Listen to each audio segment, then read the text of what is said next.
This is The Dragon's Roar by Priestess of Groove, narrated by RileyRoxx. Chapter 7 Jaime 1. Jaime flanked King Robert on his left side as they rode deeper into the Wolf's Wood outside Winterfell. He had his usual passive expression on his face, and he wanted nothing more than to go back to Winterfell and train with Jon. With every day of practice, Jon's skills were coming back, and he was quickly catching up to him. He was going to be a great fighter someday, even better than the lifetime before. However, due to all of Jaime's other obligations, he was unable to train with Jon for more than an hour at a time. Things would get better once they left Winterfell, but they would never have the kind of alone time Jaime wanted. He'd already wasted half his life guarding kings who weren't worth protecting, and it would still be some time before they were ready to throw Jon's claim into the ring. He eagerly awaited that day, but for now, he had to make sure Robert didn't get himself killed before they were ready. Glorious day for a ride, don't you think, Ned? Aye, it could not be more fit for your last day in Winterfell. You've done me a great honor, Ned. I would expect nothing less from you. Jaime rolled his eyes. Any time the two of them were together, they would fall all over themselves to compliment the other. It was a nice change of pace to Robert fucking any woman he could get his hands on, but it was so sickeningly sweet, he had to struggle not to just shout, Just kiss already. even if taken as a jape. It still wouldn't go over well with either of them. Where's the best place to find boars? They're all over the woods, Your Grace. It's just a matter of tracking them. For the last time, Ned, you can call me Robert. I get enough, Your Grace, from all the pussyfooters in King's Landing. Don't need you to fall on your face and kiss my feet, too. I'm just setting a good example for my son, Robert, Ned replied. Rob will always have an ally in King's Landing, since your daughter is set to marry my son. Isn't that right, Joffrey? Yes, father, Joffrey said. But when his father turned and he made a face at his back, Robb saw the face and rolled his eyes, but no one else commented. Just give it a few years, Robb. You'll have a better ally than that brat, Jaime thought. This Joffrey didn't have the same malicious, cruel streak as the one from Jaime's previous life, but he was still an obnoxious, spoiled brat who had yet to learn swordplay at any level. Jaime had tried in the previous life to put Joffrey through his paces, but he hadn't bothered with this one. He had anticipated an even greater pushback from Cersei since they were barely on speaking terms. He fretted at the thought of Jon being left alone and what Cersei might do or say to him in the meantime.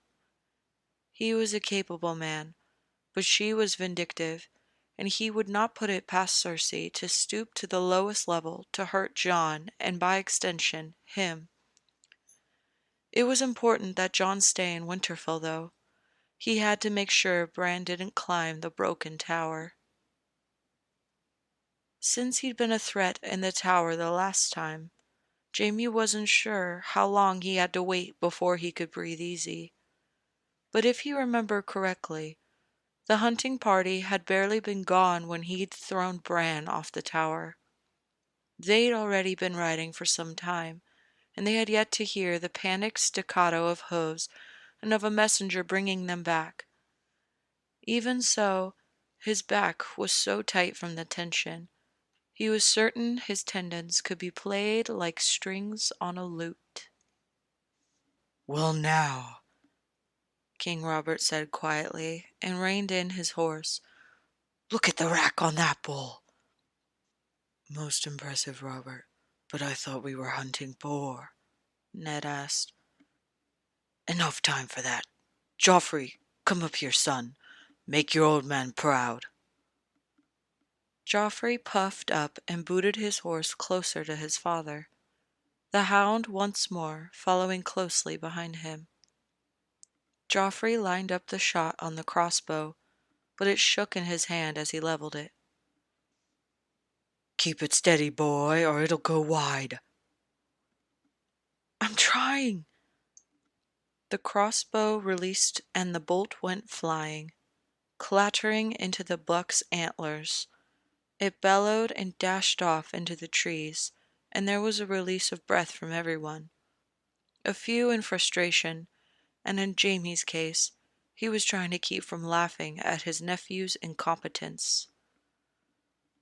"Cersei has hobbled him. He's never going to be worthy enough to be a king." "7 hells, boy, not even close." "I almost had it. It near hit its head." "I want that buck.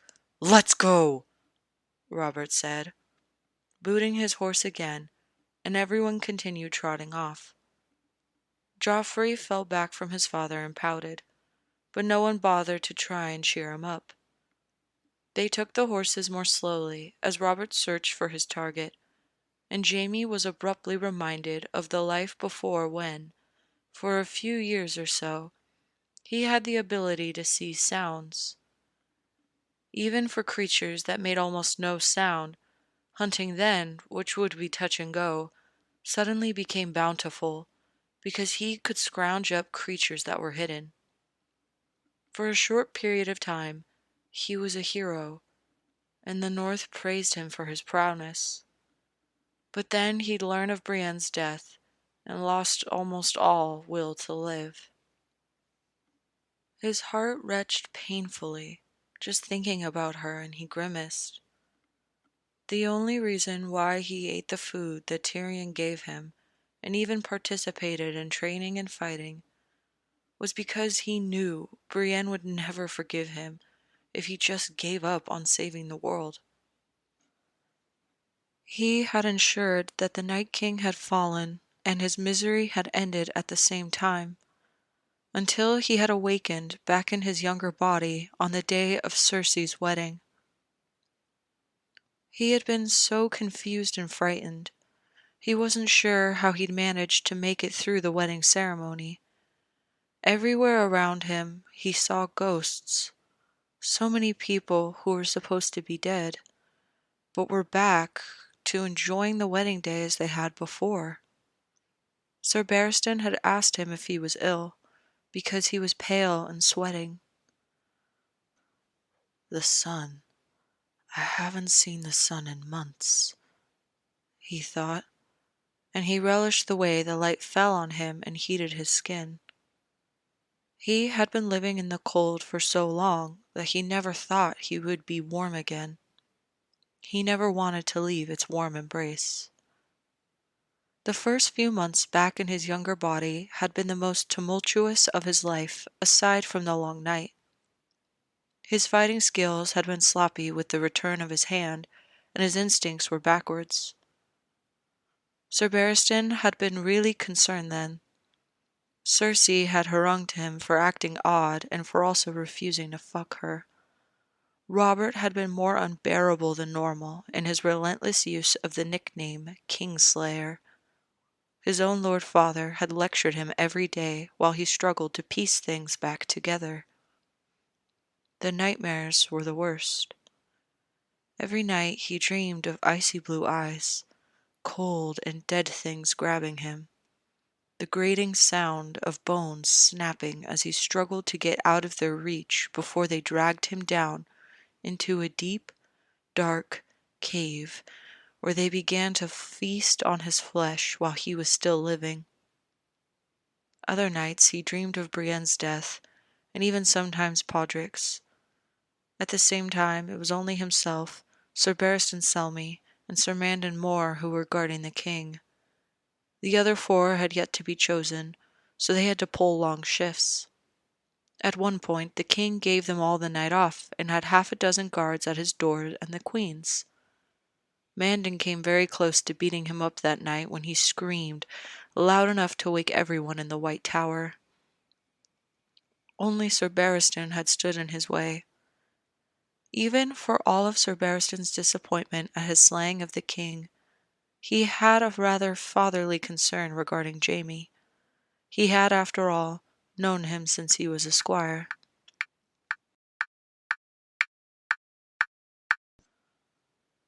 Sir Barristan shoved Sir Mandan out the door, speaking to him in a hushed tone so that Jaime could not hear what they were saying.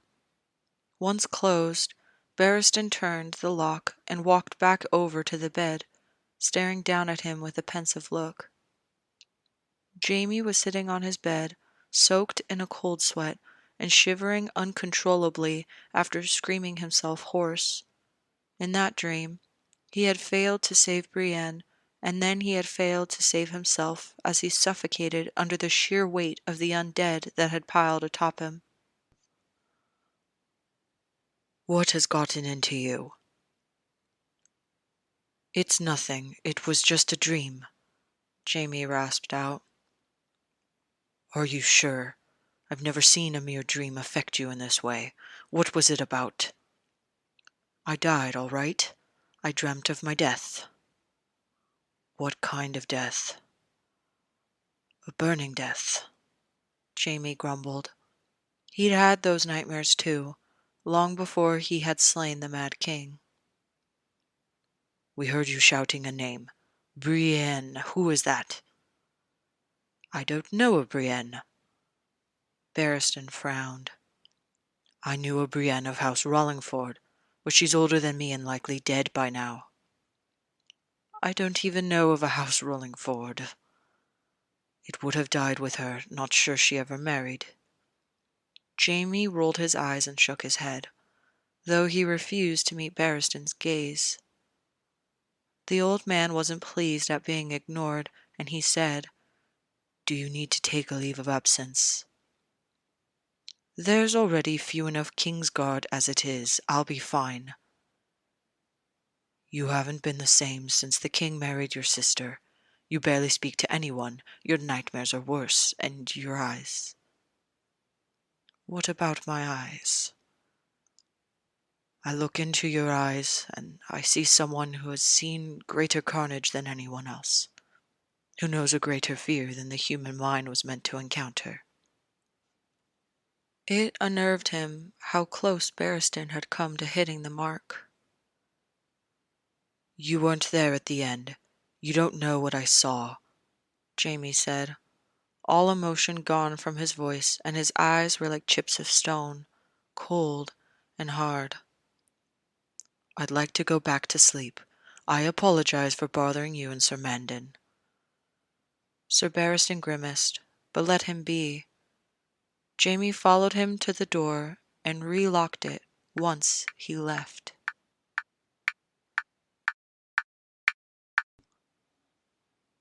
He had decided that night that he needed to write down what he could remember. He'd never been particularly skilled at writing, so it was a challenge, but he was practiced. His writing became more legible. The memories took on a more structured form as he was forced to catalog them in chronological order. 6 months later, he had written nearly 5 whole books of his memories. As he reread them, he became certain that the memories were real. They had in fact happened, and for the first time he acknowledged that the Seven must have brought him back with his memories intact to prevent the coming conflict, so that the whole of Westeros would be united in the time for the long night. The other reason he thought they might be real is because he had little to nothing in the way of imagination. He could never dream up a scenario where he, the would-be hero, would lose his sword hand, the hand he thought had defined him. He also never expected to fall in love with a brutish-looking woman taller than he. There was simply no moment he could imagine where Cersei would become the Mad Queen, following in Ares' footsteps by using the wildfire that Jaime had so feared. When he had come to this conclusion, a great weight seemed to fall from his shoulders, and he was able to breathe again. Furthermore, he found that he hated what he had become after killing Ares. Yes, the new name of Kingslayer had made him bitter and caused him to lash out by committing incest with his sister and cuckolding the king. But his father had also worked so hard to turn him into the arrogant snob who considered himself superior to everyone and looked upon them as sheep, when deep down he'd never thought any such thing. His Aunt Jana had always told him he had his mother's heart, and though he remembered little about her, the one thing he did remember was her kindness. She had always been considerate of others, no matter their station or their name. If his mother had lived to see what he'd become, she would have died from the shame. He had to make things right. He was already making new strides by refusing to sleep with his sister. Just seeing her caused his blood to boil, and he had to work hard to stifle that anger.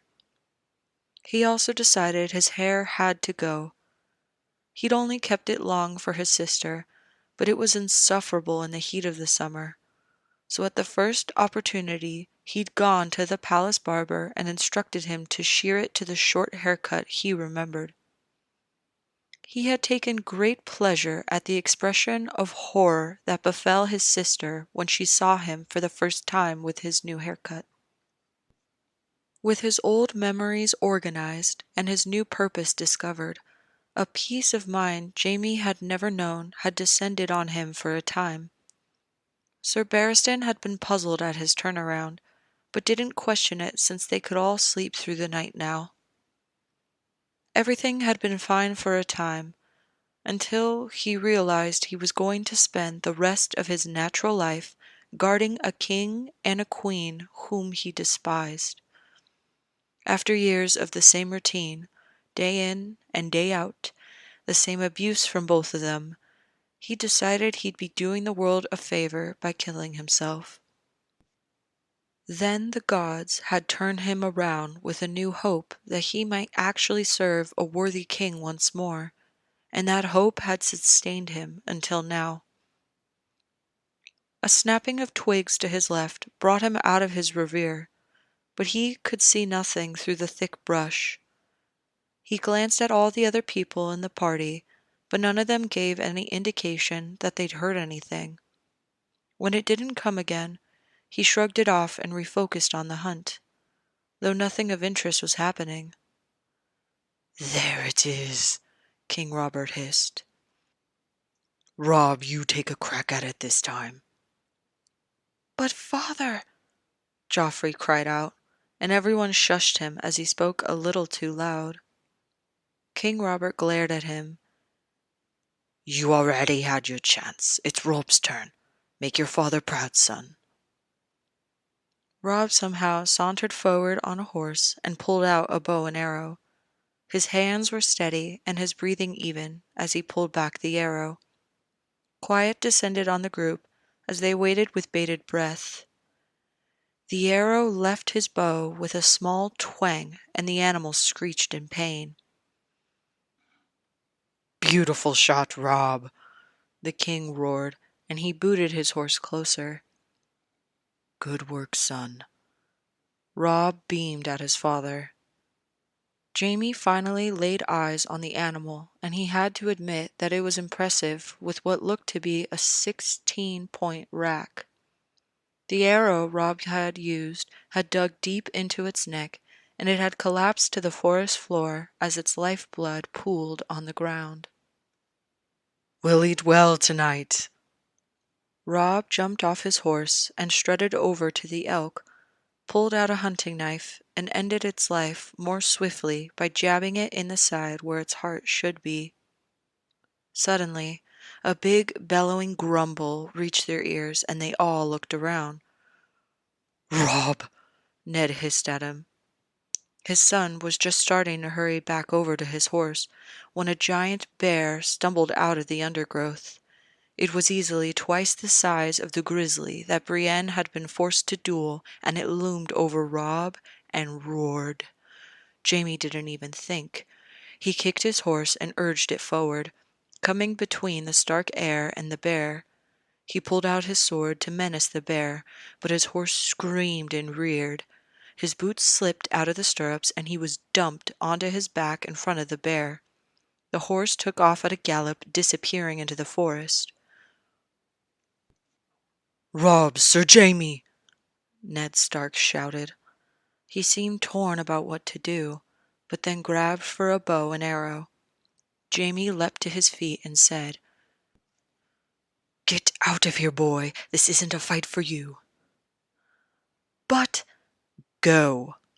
Jamie snapped back and leveled his sword. An arrow zipped by and buried into the shoulder of the bear, which roared furiously. It took great pains not to laugh that he was battling a bear yet again, but it stung him that Brienne wasn't there at his side. He was grateful to have a weapon this time, and he danced around in front of the bear as it lurched forward. He dodged one of its massive paws and leapt in to bury his sword into its ribs. But when he tried to pull it out, the sword wouldn't budge. He yanked again, but nothing. He let go of it as the bear swung its massive paw again, and for a moment he could swear that its black eyes flashed orange like a fire had been lit in them, and the pain tore through his head, and he slammed into the ground, falling into the darkness.